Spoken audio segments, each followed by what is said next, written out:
Well, I thought I wasn't going to have to make another video tonight, but I have some really bad news. One of my viewers has made a comment. I'm not going to say his name. He can comment if he wants. But they just lost their nephew in a shooting in the city today. The violence is just out of control. And before I get started, it's just a reminder of, it's only a matter of time before it's somebody you know or a relative of somebody you know, a brother, a sister, a nephew, who is a victim of this horrible violence. So we're going to play this video here, and I'm going to read to you the article as well. I'm just heartbroken over this. Shooting now at 11, a heartbreaking update on the violence that unfolded in downtown Brooklyn today. A 15-year-old victim has died.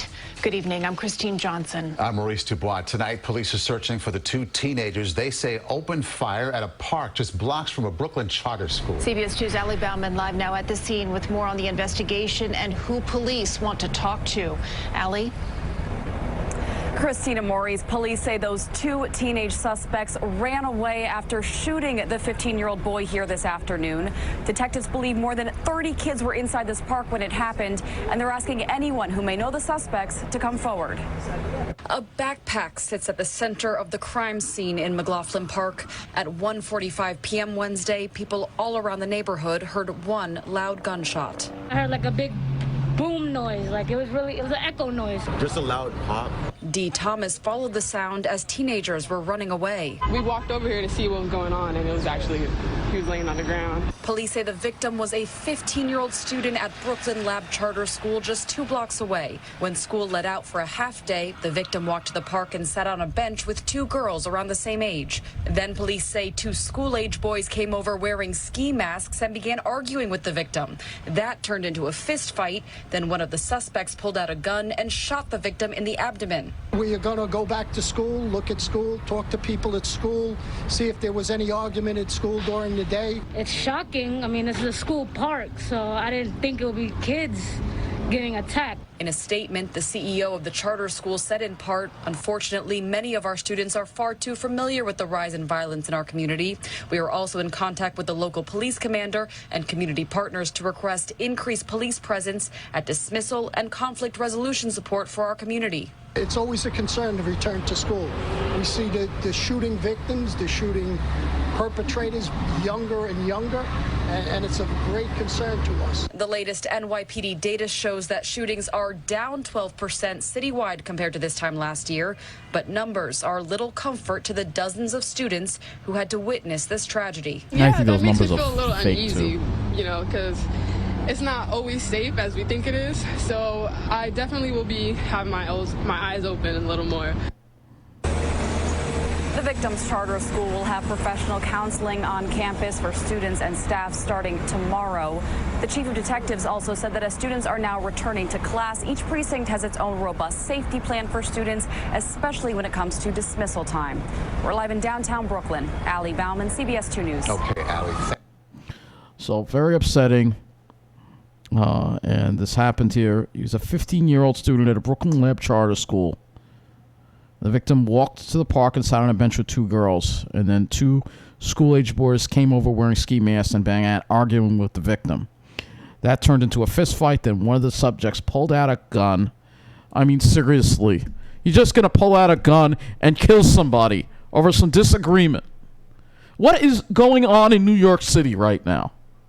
Seriously. Just solve their problems with guns. I mean, it's unbelievable.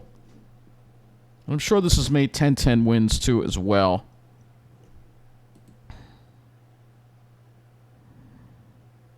$378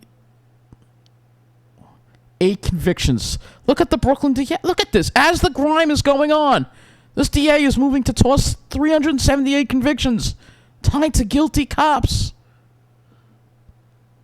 More people on the street. Here's another one. 34. Man stabbed in a random attack in New York City street.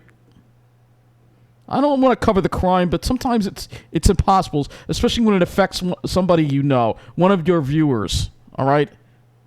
Assault an officer in the Bronx. 2 men robbed Manhattan Thai restaurant. 29-year-old fatally shot in front of Brooklyn building. Fatal shooting. I mean, and then here on the island we have crime too. That's going on. That not the Channel 12 cares. Here's another one. Man fires gun into the air while walking down. The city is a freaking war zone. Woman with machete slashes and pepper sprays man in unprovoked attack. I mean, it's just one after another after another. And it's getting exponentially worse. Well, the governor is just so full of herself doing photo ops. It's unbelievable. I go look at Daily Voice, show you what's going on Long Island, too. Sleazy News 12 barely covered this. Slashing in Wyandanch. Just showing you all the crime going on. Inwood. Again, Inwood. I'm going to read all these.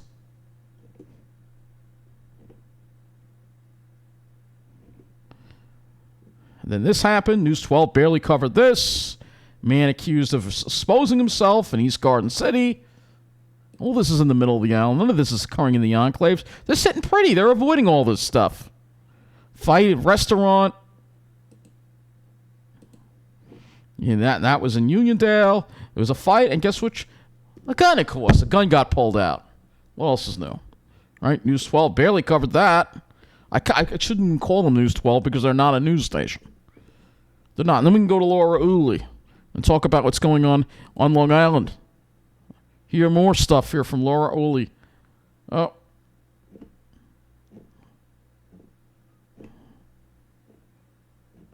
Yeah, heavy police activity in Floral Park and Elmont because there was a shooting. There was a shooting going on. Heavy police activity. Another shots fired in Queens Village. Two shot in Nassau, 1 dead in Suffolk. I didn't even hear about a deadly shooting in Suffolk County. A dead body floating in St. Mauritius. Then there was a shooting in Elmont, 11:30 p.m., Joan Court. People shot in the legs. News 12 spent 20 seconds on it. They didn't even send a reporter. You know, what does News 12 talk about? You know, they're just so out of touch with reality. They're sitting in their own little world down there, in their own little bubble, while we're going through hell. And it's all part of the plan to force us out. You know that. So, again, getting back to this, I'm very sorry to that viewer. I'm not going to mention his name, but he made a comment on it. And my condolences go out to him. My prayers are with him and his family. Horrible. You know, it's only a matter of time before this violence touches somebody you know. And I'm in tears about it. I feel sick.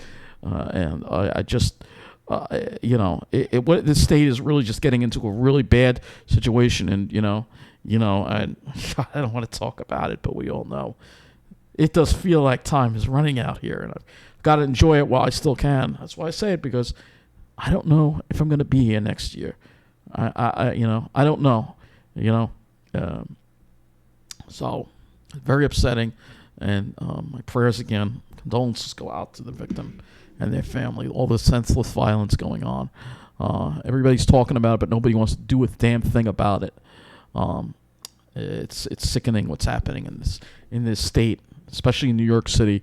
Seeing New York City go down this path, returning to the dark days that we had in the 70s and the 80s. They're back. They're back. And for the people that live in New York City and elsewhere across the state, you just got to have your head on your swivel and, just pray. I pray for everybody's safety right now. We're in very dangerous times. That's it.